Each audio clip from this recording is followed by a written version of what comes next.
All right, we're ready. We're rolling. All right. So this is tree debarking. You have your draw knife.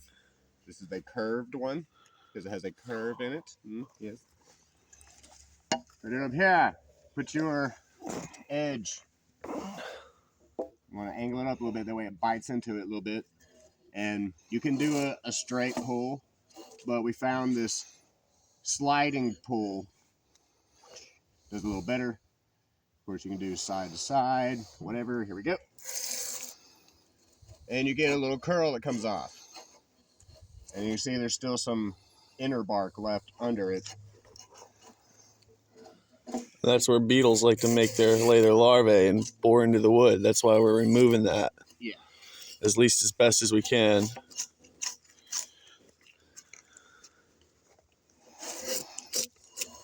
And then sometimes you'll come around the knot.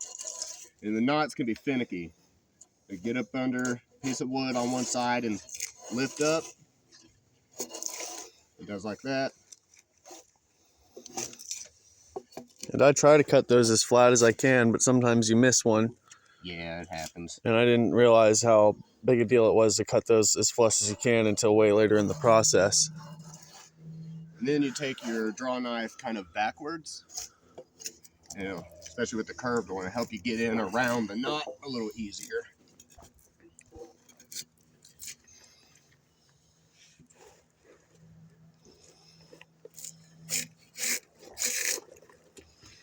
It's a good sized piece. And we kind of do the exposed area again, try to get that inner bark off.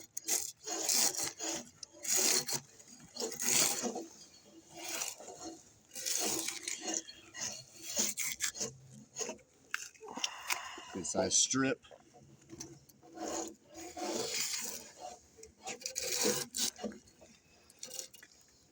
Careful about your log.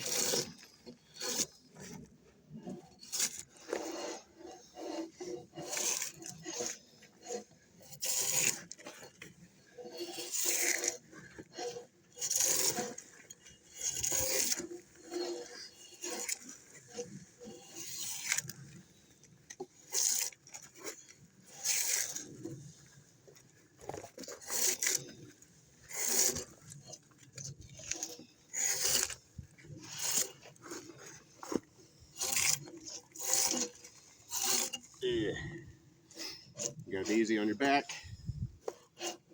Sometimes you'll want to stop and rest for a minute. It's harder than it looks.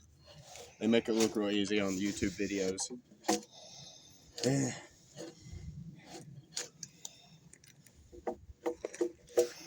We're supposed to be encouraging people to build log cabins.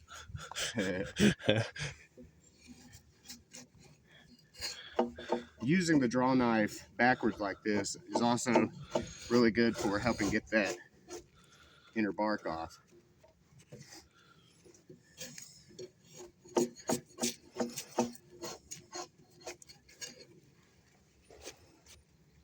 Sometimes you might have to kind of chop through it a little bit. I can't roll this over onto a face cut. Show that.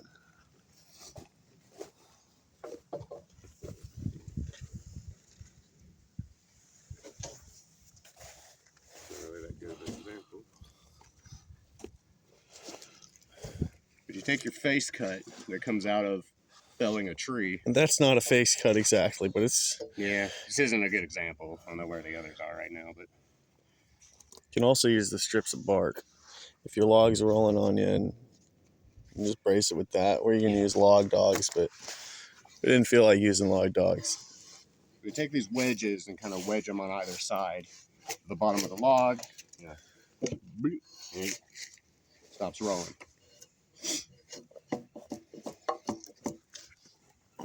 Well, normally we'll kind of start at the end here.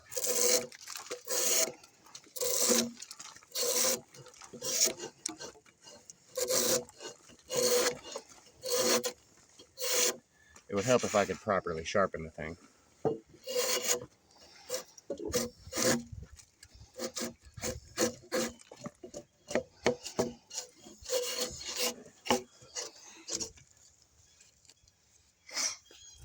And right there. You also have to watch out for the bears. That's the hardest part of the job. That's right. Around in here, sometimes you'll get inner bark that's inside a slight divot in the wood. Can't really get to it very well like this. So again, upside down, it starts coming off. The curved draw knives I don't find to be as efficient as the straight draw knife, but they do have some perks like that he's describing.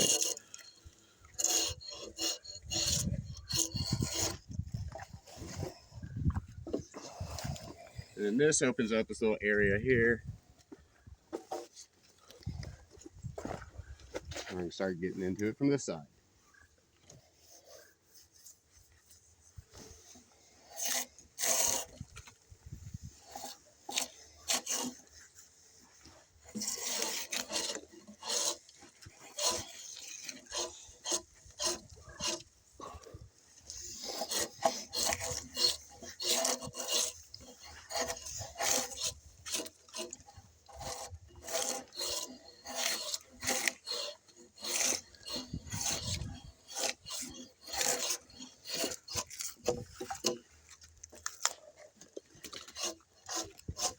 You good? Yeah. Anything else you'd like to add? Not really that I can think of right now, I don't guess. All right. Just long thin strips. Keep doing it, eventually get done. And this will make a really nice garden. All of this will lay over on the ground, and it'll kill any weeds that are down there, and it'll rot into a really nice bed, fertilizer bed. And we're working with almost entirely white oaks here. And I don't know what the pH is of white oak bark, but that is a thing to consider. Like I know pines are acidic, and if this is acidic like pine bark is, then this will could be turned into a blueberry patch. Every plant likes different pH levels. All right, I'm about to cut it. All righty, that was part 1 of draw knifing. All right.